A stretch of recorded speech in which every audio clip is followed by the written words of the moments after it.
In this video, we're going to take a look at transformations of exponential functions.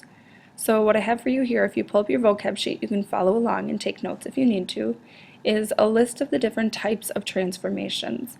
We've seen all of these before, so the same rules apply for exponential functions as they applied to quadratics and the other functions that we did transformations for. So looking at our function, we've got y equals ab to the x minus c power plus d. So a is your coefficient, that's the scale change or reflection if there is one, if a is negative. B determines whether the graph increases or decreases and how steeply, that's the base of the function. So in the last video, the base of our function was 2, and we saw that it increased fairly rapidly. The higher the value for b, the faster it increases. If b is a value between 0 and 1, the function will decrease instead of increasing. C is the horizontal translation, so notice it's grouped with the x, so that will be a horizontal shift or left-right, and then D is the vertical translation, up or down, and y equals d will also be the horizontal asymptote. So down here we have the graphs of the different types of function based on the a and b value. So our first graph, if b is greater than 1, the graph will grow and you'll see it rising off to the right, and a is positive. So this looks similar to the graph that we did, y equals 2 to the x. The next one, a is still positive, but b is between 0 and 1. So as I mentioned, that graph would be decreasing or falling from left to right. And then you'll see the next two, when a is less than 0, you've got the reflection for both of those graphs.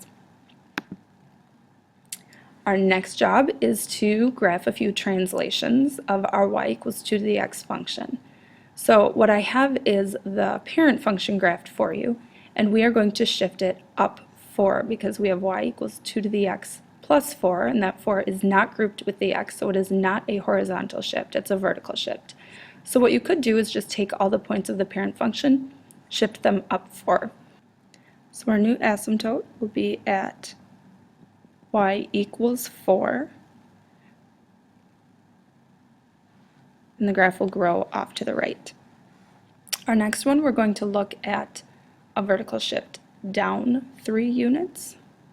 So you can take all of those points and shift them down.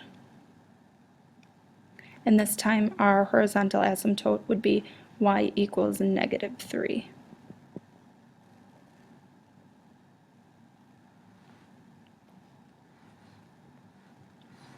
Our next shifts are going to be left and right. So remember, when the shift is grouped with the x, it's the opposite that you think.